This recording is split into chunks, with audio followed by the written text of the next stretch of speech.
Hi friend. तो आपने फरवरी से एक वर्ड बहुत सुना होगा, टैरिफ या तो ट्रम्प टैरिफ। तो हम हर न्यूज चैनल में एक न्यूज जरूर फ्लैश हो रही है आज। तो ये टैरिफ होता क्या है उसको समझेंगे। उससे पहले हम ये देख लेते हैं ट्रम्प ने कितना कितना किस कंट्री पे लगाया है। सारी कंट्री पे 10% का यूनिवर्सल लगाया है। उसके बाद चाइना पे 34% का, जो कि पहले 20% का चल ही रहा था, तो वो 54% हो गया। इंडिया पे 26% का और यूरोपियन यूनियन पे 20% का। तो अब देख लेते हैं कि what is a tariff. Tariff एक टैक्स होता है जो कि एक कंट्री दूसरी कंट्री पे लगाता है। गुड एंड सर्विसेज इंपोर्ट जो होते हैं दूसरे कंट्री पे। तो why are tariff use, tariff क्यों लगाया जाता है? सबसे पहले टैरिफ लगाया जाता है लोकल इंडस्ट्रीज को प्रोटेक्ट करने के लिए, रेवेन्यू जनरेट करने के लिए, पॉलिटिकल लेवरेज के लिए और करेक्ट ट्रेड इम्बैलेंस के लिए। सबसे पहला, प्रोटेक्ट लोकल इंडस्ट्रीज। तो मान लीजिए कि हमारी कंट्री में मोबाइल 10,000 रुपए में मिल रहा है और वही चाइना इंपोर्ट करके हमसे 8,000 रुपए में बेच रहा है। तो ऑब्वियस सी बात है, लोग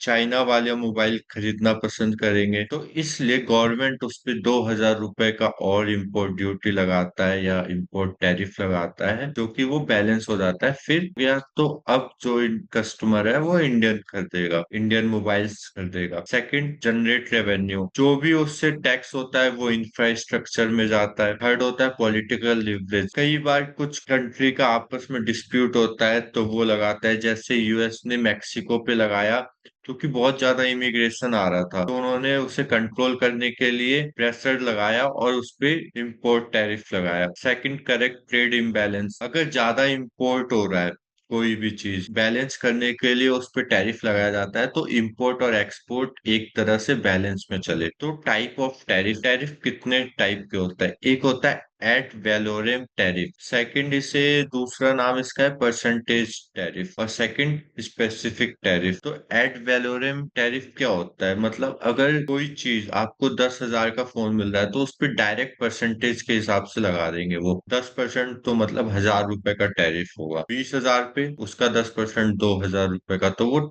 टोटल 22,000 का बन जाएगा। स्पेसिफिक टैरिफ, कोई भी चीज जैसे एक पर यूनिट पे कर देते हैं। जैसे राइस का है, 1 टन पे 50 रुपए, तो अगर 2 टन होगा तो 100 रुपए का उस पे इम्पोर्ट ड्यूटी लग जाएगा। अब इसका क्या क्या इम्पैक्ट नेगेटिव आता है? हायर कंज्यूमर प्राइस, जो भी गुड्स होंगे उसके प्राइस बढ़ जाएगा, तो उसको आखिरकार फाइनली पे तो एक कंज्यूमर को ही करना होता है।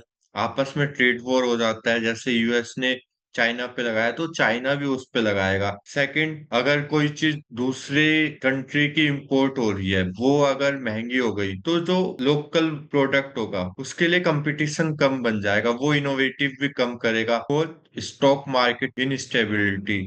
मतलब स्टॉक मार्केट बहुत ज्यादा बेयरिश हो जाता है, लोग पैसा निकाल के सेफ बॉन्ड्स और गोल्ड में इन्वेस्ट करना चाहते हैं। जैसे ये tariff are seen as anti globalization hurting long term growth. FIA में pull out money index decline. Thank you.